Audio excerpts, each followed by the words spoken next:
Hai gengs, kembali lagi bersama gue di Seliramu Review. By the way, apa kabar kalian para pemuja film psikopat? Semoga baik-baik aja ya.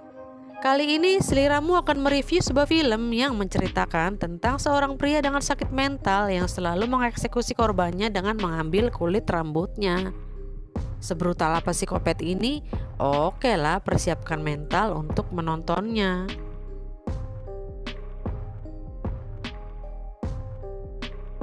Film dimulai dengan diperlihatkannya seorang pria misterius yang sedang mengintai seorang wanita hingga dia pun menguntit ke apartemennya dan mematikan lampu. Lalu tiba-tiba wanita itu pun dieksekusi dan diambil kepala rambutnya. Singkat cerita, Frank mengajak teman dating online-nya untuk bertemu di sebuah restoran. Namun di tengah-tengah mereka berkenalan, penyakitnya kambuh yang membuatnya begitu kacau hingga semua orang melihatnya. Dia pun membayangkan wanita yang dia temui berlumuran darah dari kepalanya, lalu dia pun izin ke toilet untuk meminum obat. Selang beberapa lama, Frank mengantar teman kencannya yang bernama Sylvie pulang ke apartemennya. Kemudian Sylvie pun menggodanya dan mengajak Frank untuk masuk ke apartemen miliknya. Sesampainya di sana, mereka pun kembali minum dan menyetel musik. Lalu Sylvie mengajaknya berdansa hingga dia pun memutuskan untuk mengganti cangcut mahalnya. Oh my gosh, terlihat body yang begitu seksoi dengan balutan sutra pink. Dia pun menari-nari dan membawa Frank ke kamarnya. Sylvie terus menggoda dan memaksa Frank untuk mantap-mantap. Namun tiba-tiba Frank pun kesal hingga dia mencekiknya. Kemudian seperti biasa, dia pun menguliti kulit kepala beserta rambut para korbannya. Setelah itu dia pun pergi ke toilet dan terlihat ada kepuasan setelah dia melakukan itu. Setelah itu Frank pulang ke rumah lalu memakaikan patung maneken miliknya dengan wig asli yang diambil dari kulit kepala manusia. Perfect fit. Right? Just one more. Bukan hanya itu saja, terlihat banyak manekin-manekin yang sudah memakai wig dari kepala manusia. Namun tiba-tiba, karena Frank sakit mental, dia pun merasa kesal hingga dia memecahkan kaca. Lalu teringat masa kecil bersama ibunya. Perlu kita tahu, Frank mengidap penyakit jiwa karena perlakuan ibunya yang suka membawa lelaki ke rumahnya dan melakukan hubungan intim di depannya. Itulah sebab dia trauma dan sakit jiwa seperti sekarang. Selang beberapa lama saat dia melihat keluar rumah, terlihat seorang wanita berdiri di depan tokonya lalu memoto manekin miliknya. Kemudian Frank pun keluar lalu gadis yang bernama Anna meminta izin untuk mengambil foto manekinnya untuk dipamerkan ke museum galeri. Lalu Anna memperlihatkan album miliknya kalau dia adalah fotografer seni. What do you do exactly? Setelah selesai memfoto, Anna pun berpamitan. Namun saat Anna pergi, Frank memanggilnya dan menawarkannya untuk melihat-lihat koleksi lain di dalam tokonya.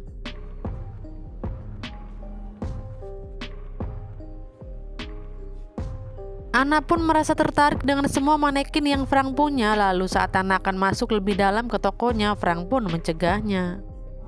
Do you live here? Thank you for coming. Lalu Anna memberikan nomor teleponnya kepada Frank jika Frank tertarik untuk bekerja sama dengannya. Saat Anna akan pulang, dia pun memberitahu Frank jika di mukanya ada bekas lipstik. Selang beberapa lama, Frank melihat banyak lalat yang mengerubungi wig manekinnya, lalu dia pun menyemprotnya dengan baygon.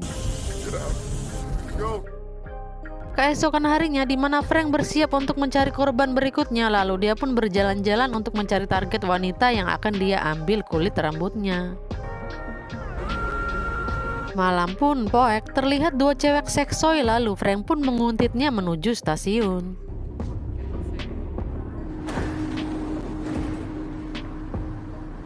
Saat sudah di kereta, Frank terus melihati wanita itu hingga wanita itu pun merasa risih dan akhirnya dia memutuskan untuk turun dari kereta. So beautiful. Frank pun terus mengikutinya hingga wanita itu pun ketakutan. Sial sekali, wanita ini berharap di stasiun bisa menemukan banyak orang, namun malam itu tidak ada satu orang pun di stasiun. Wanita itu pun terus berlari, namun Frank terus mengejarnya dan mempersiapkan senjata kopetnya. Saat wanita itu semakin ketakutan, tiba-tiba Frank pun membeset kakinya hingga wanita itu pun terjatuh. Kemudian Frank menusuknya dengan sangat brutal. Seperti biasa, karena kopet ini sakit jiwa, dia pun kembali menguliti rambutnya. Scene berganti di hari berikutnya, di mana Anna mendatangi toko Frank. Kemudian Anna memfoto semua koleksi-koleksi manekinnya. Setelah selesai, Anna pun mengajak Frank keluar, berharap dia mendapatkan traktiran makan siang. Starving, are you hungry? You want to grab some Zesvold? They'll give you a show in there, all the galleries in New York. Mereka pun mendatangi sebuah taman kota, namun tiba-tiba penyakit Frank kembali kambuh hingga dia pun memutuskan untuk pergi meninggalkan Anna dan menuju apotek untuk membeli obat. Thank you. Malam pun poek, Frank mendatangi tempat kerja Anna, lalu dia pun menelponnya untuk mengajak Anna keluar. Karena sibuk, Anna pun menunda pertemuan mereka besok malam. What time? Singkat cerita, mereka memutuskan untuk menonton bioskop, namun Frank terus menatapi Anna hingga Anna pun kerisian. Frank juga melihat seorang wanita di sampingnya dan berniat untuk mengambil kulit rambut untuk manekinnya. Setelah film selesai, mereka keluar, namun tiba-tiba Anna mendapatkan telepon dari kekasihnya yang sedang minum di bar. Anna pun mengajak Frank untuk bergabung, namun Frank menolaknya dan Anna pun pergi menyusul pacarnya sendirian. Setelah itu, dia menyusuri jalan yang selalu dia lewati semasa kecil, lalu dia pun teringat perlakuan jorok ibunya dengan lelaki hidung belang.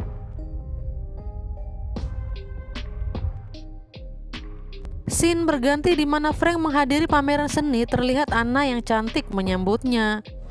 So happy to see you. Hello, Anna. Lalu saat Frank ke toilet, terlihat pria berkulit hitam mengejeknya dan mengatakan jika Frank adalah seorang gay, namun Frank mengatakan jika dia bukanlah gay. I'm not gay. What? Saat kembali ke pameran, dia pun kembali diejek oleh seorang wanita tua yang mengatakan jika dia menemukan manekin-manekinnya di tumpukan sampah. Lalu saat Frank akan membalas ucapannya, wanita tua itu pun tidak mempedulikannya dan justru pergi kepada temannya. Terlihat Waturku, singkatan dari wanita tua nan angkuh, dia pulang menuju apartemennya dan kesempatan bagi Frank untuk menghabisinya. Dia pun terus menguntitnya dan membawa kunci serba bisa untuk bisa menyelinap ke apartemen wanita itu. Terlihat si wanita menuju toilet untuk mandi manja dengan menyeruput segelas wine, lalu Frank pun datang. Lalu tiba-tiba Frank pun melelepkannya ke dalam bathtub dengan brutal hingga wanita itu tak sadarkan diri. Lalu Frank pun membawa wanita itu ke kamar seperti biasa. Dia pun mengambil seluruh rambutnya. Setelah itu, dengan wajah yang penuh kepuasan, dia pun memandangi semua manekinnya. Namun bayangan Anna selalu mengganggu pikirannya hingga pada malam itu dia pun bertekad untuk mendatangi apartemen Anna. Sesampainya di apartemen, Anna menyambutnya. Lalu saat Frank akan masuk, terlihat seorang pria sedang bertamu di rumah Anna. Lalu Anna pun memperkenalkan Martin jika dia adalah tetangga kamarnya. Dengan penuh keangkuhan, Martin mengatakan jika dia adalah seorang aktor dan juga bintang iklan pasta gigi. Frank merasa Martin telah mengejeknya, lalu Martin pun berpamitan untuk pergi. Terlihat Anna yang begitu galau hingga dia pun menangis dan bercerita jika dia bertengkar dengan kekasihnya hingga pacarnya itu memutuskannya. Frank mencoba menenangkannya, namun saat Frank akan mengajaknya mantap-mantap, Anna pun menolaknya. Setelah itu, Frank pun keceplosan dan mengatakan jika bulan ini banyak gadis dibunuh dan si pembunuh mengambil bagian dari tubuh para korbannya. Mendengar itu, Anna pun curiga kenapa Frank bisa mengetahui itu karena polisi pun tidak mengatakan detailnya. Lalu Anna pun segera menjauh dari Frank dan meminta Frank untuk pergi.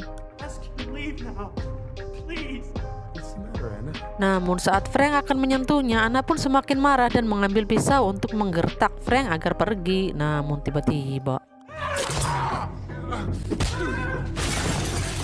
Anna membeset tangan Frank hingga Frank pun marah dan menendang Anna. Setelah itu Anna pun bersembunyi ke dalam kamar lalu menelpon Martin. Gak pakai lama Martin pun datang untuk menolong Anna. Namun tiba-tiba gigi putih kebanggaannya pun digaplok dengan kampak hingga dia terkapar. Setelah itu Frank terus memaksa Anna untuk membukakan pintu hingga Martin kembali bangkit dan menghajarnya.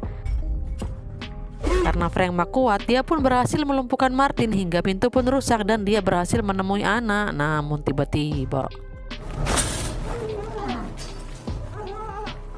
Anna dibekap dengan kain hingga Anna pun pingsan. Selang beberapa lama, Frank membawa Anna ke dalam mobilnya. Terlihat polisi mendapat laporan jika ada pembunuhan di sebuah apartemen. Polisi itu pun langsung membunyikan sirine dan terlihat Anna yang tak berdaya di kabin mobil.